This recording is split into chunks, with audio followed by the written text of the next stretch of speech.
Chapter 4 Introduction to Political Science. This chapter tells you about what politics is and why studying politics is important. The study of politics is called political science. This is also the name of the subject that this section introduces. Introduction. We are set to study political science. Never heard of this science? Don't worry. This subject is about the study of the activities called politics. You have surely heard about politics? Whenever someone is aspiring for power or position, we spontaneously say that the person is doing politics. Whenever someone is planning with others how to achieve some objective, one reaction is that they are doing politics.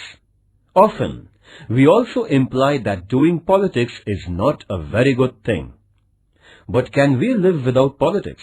And is politics really a bad thing? I know. When I wanted to be class secretary, some girls in my class said that I was into politics. Do you know, my sister always makes secret plans with my mother. Father says they are doing politics. But I think politics is a big thing and happens out in the society and not inside homes. As we shall see below, politics is a necessary activity. Therefore, a systematic study of that activity is useful. What actually is politics about?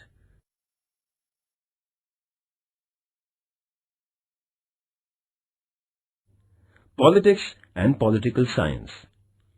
Do you think that as members of society, we all should know about the way politics happens around us? This subject called political science will help you understand this. What is science?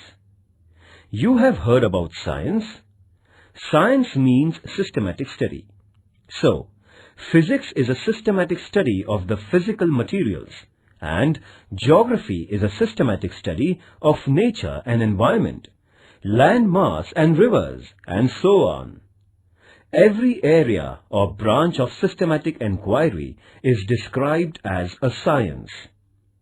If we need to study matter and environment and trees and even human body, should we not need to study the society we live in? Study of matter and environment, living beings, etc. is called study of physical sciences and life sciences. Similarly, study of society is called social sciences. Political science is one such social science. It is about society, but it is about one particular dimension of social life, namely politics. What is so odd about it? In my group, every girl has a different opinion about every film. Yet we are friends and we keep telling each other why a particular film is good or bad. Human beings always live in society. No humans ever like to live alone. When many human beings live together, they do not live as a herd or as a crowd. They live together with a purpose to make their lives better. This purpose sets them apart from other animals that may live in herds. Human beings live in a society. Collective well-being is the purpose of any society. Once a society comes into being, questions emerge about what is in the interest of all members, as we saw in the example of the small town above. Questions also arise about who should decide what everyone's interest is. And questions arise about who should run affairs common to the group. In other words, politics begin. What is science? What is social science? Activity. Consider this question for a moment. Can there be a society without politics? Discuss this with your friends. Write down your arguments that come up in the discussion. A. What do we study in political science? Realizing that politics is a part of society, thinkers in ancient societies devoted time and energy to study politics and society systematically. Of course, our society today is so much different from ancient societies. But ideals and ideas about good society propounded by ancient thinkers have always remained attractive. Study of politics always focuses on this question about what ideals are more fruitful for the entire society. Another challenge before every society is to run its affairs smoothly. This requires a government and some basic rules about how to manage our collective affairs.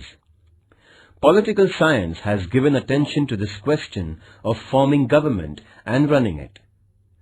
Countries in the world engage in relations with each other. These relations lead sometimes to wars, but often to trade and give and take. Studying political science includes the study of world politics too.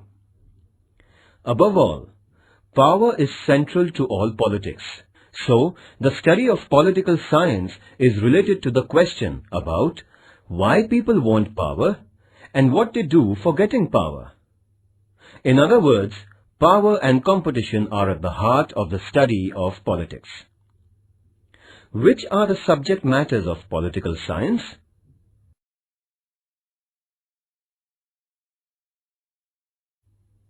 B. Why study politics? You all must be wondering why we need to study political science. As we saw above, politics is about ideals. Politics is also about governments. It is about deciding who will use power. Political science tells us how to understand ideals. It helps us understand how governments are formed and what do they do. Political science also tells us why power is important and what people do with power. With the help of political science, we can examine and criticize the behavior of rulers, leaders, and government officers. Study of politics will tell you how rules are made for managing social affairs. It will tell you how governments get their powers. We shall study how elections take place and why elections are important. Study of politics will also help you in becoming vigilant and active citizens. You may have differences with others over what is best for a society.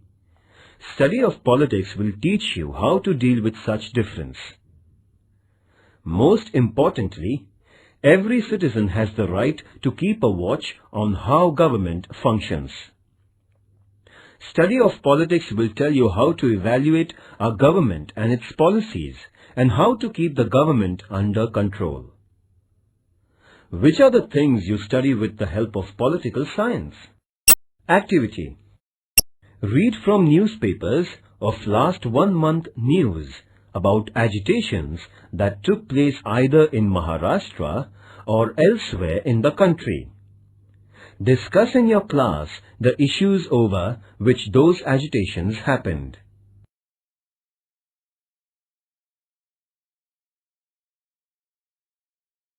Let us look at some examples of politics.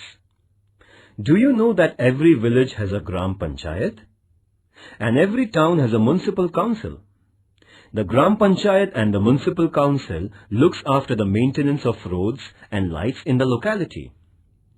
Government of India has decided to spend a lot of money on making provisions for schools because everyone must get education. The government wants to take over land from the farmers for some big project. The farmers are opposed to this move. They organize and start an agitation against the policy of the government.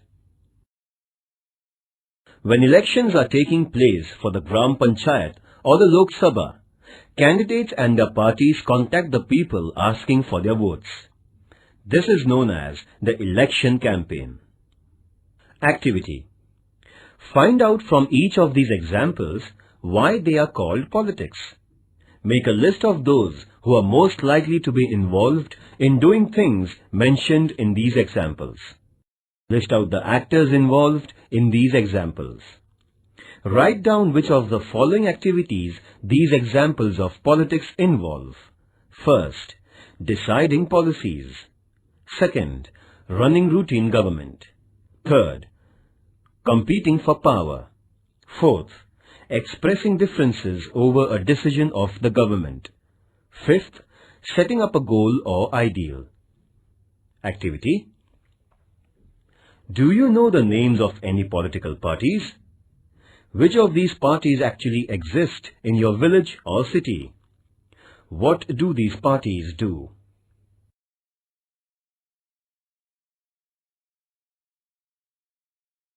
Politics as differences. Think of a small town. This town is divided into 3 groups, and outsiders may easily say that there is a lot of groupism in the town. What is the groupism about? One group is wanting to spend some money collected from the residents for constructing a temple. But some others are saying that having a small library for the residents will be much more useful. Disagreeing with both these propositions, some residents are saying that it is much more important to first ensure supply of tap water to the poor locality before we think of a temple or a library.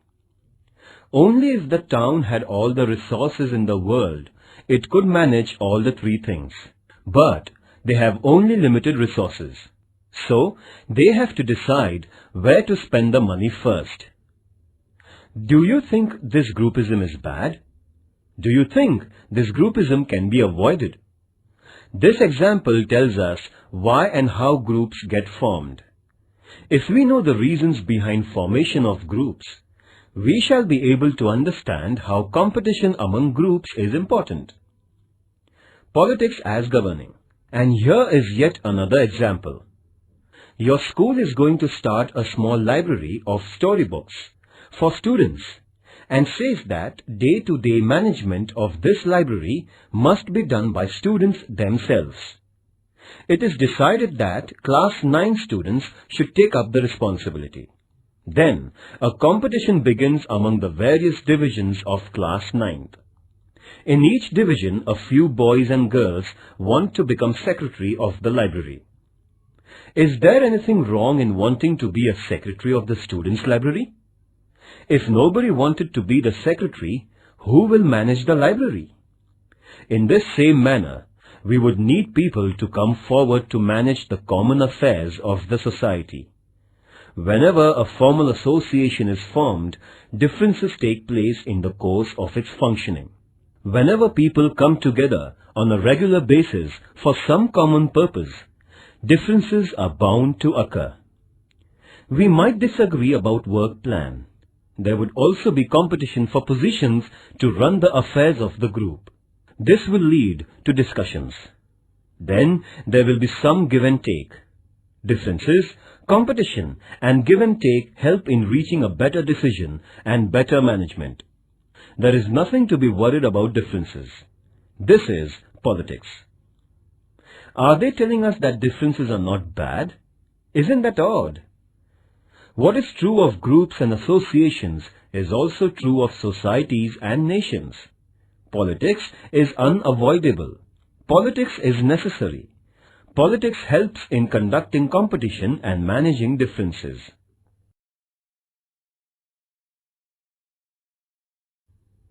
Aristotle.